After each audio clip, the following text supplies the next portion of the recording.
সন্ত্রাসের উর্বর জমি হচ্ছে আওয়ামী লীগ। বিএনপির সিনিয়র যুগ্ম মহাসচিব অ্যাডভোকেট রুহুল কবির রিজভী বলেছেন, বরাবরই সন্ত্রাসীর উর্বর জমি হচ্ছে আওয়ামী লীগ। তাদের বক্তৃতা, আচরণ, দেশ শাসন সর্বত্রই রক্তাক্ত সন্ত্রাসের চিহ্ন দৃশ্যমান।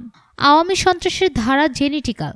তারা শুধু গুম, খুন আর ক্রসফায়ারের ব্যাপক বিস্তার ঘটাতে আইন আদালতকে গড়ে তুলেছে রাষ্ট্রীয় টেররিজমের হাতিয়ার হিসেবে।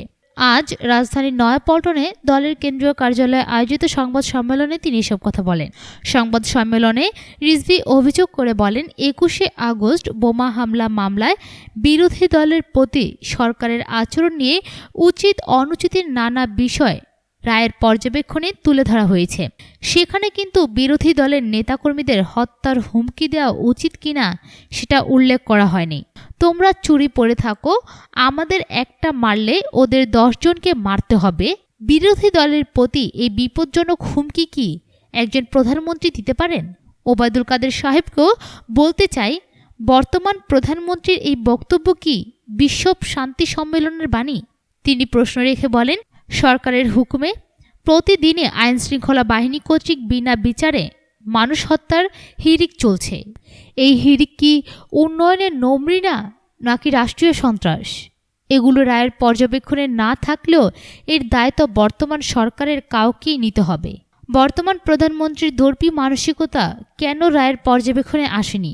সাগর রুনি সহ ৩৩ জন সাংবাদিককে হত্যার দায় কার? এটা কেন রায়ের পর্যবেক্ষণে আসেনি? বোমা হামলা শুরুই হয়েছে আওয়ামী লীগের আমলে। যশোরে উদীচীর অনুষ্ঠানে বোমা হামলা, রমনা বটমূলে বোমা হামলা, কমিউনিস্ট পার্টির জনসভায় পল্টনে বোমা হামলা সহ অসংখ্য বোমা হামলা হয়েছে আওয়ামী লীগের শাসনামলে। তাহলে এগুলোর রায়ের পর্যবেক্ষণে এলো না কেন? এগুলোর জন্য আওয়ামী লীগ কেন দায়ী নয়? তনু, মিতু, রিশা, দিশা সহ অসংখ্য নারী পাশবিক নির্যাতন ও হত্যার শিকার হচ্ছে। শুধু টাঙ্গাইল জেলাতেই কলেজ ছাত্রী রূপা সহ চলন্ত বাসে ৩ জন নারীকে নির্যাতন করা, হত্যা করা হয়েছে। এগুলো দুঃশাসনের ফলশ্রুতি। নারী নির্যাতনের এই নৈরাজ্যকর পরিস্থিতি কেন রায়ের পর্যবেক্ষণে আসেনি? রায়ের পর্যবেক্ষণে রাষ্ট্রীয় সম্পদ লুটপাটের কথা কেন নাই? বিএনপির এই নেতা বলেন, Bangladesh Bank, Sonali Bank, Agrani Bank, Rupali ও Pubali Bank, Farmers Bank, Basic Bank সহ শেয়ার মার্কেট হরিলুটের কথা রায়ের পর্যবেক্ষণে কেন নেই?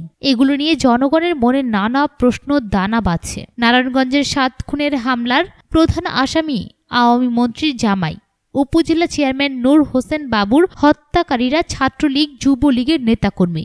প্রকাশ্য দিবালোকে কিশোর শ্রমিক বিশ্বজিতের হত্যাকারীরা জগন্নাথ বিশ্ববিদ্যালয়ের সশস্ত্র ছাত্রলীগ নেতাকর্মী। উদ্ধত্তের চরম সীমা অতিক্রম করেছে আওয়ামী সন্ত্রাসীরা। গণমাধ্যমকে তথ্যানুযায়ী ছাত্রলীগের হাতে চলতি বছরের সেপ্টেম্বর পর্যন্ত টেন্ডারবাজি ও চাঁদাবাজির ভাগাভাগি নিয়ে খুন হয়েছে ২৭ জন। এ সময় তিনি আওয়ামী লীগের সাধারণ সম্পাদক ওবায়দুল কাদেরের উদ্দেশ্যে বলেন, আপনাদের লোকদের কর্তৃক এত খুন জখমের পরেও কি আওয়ামী লীগের রেজিস্ট্রেশন থাকা উচিত?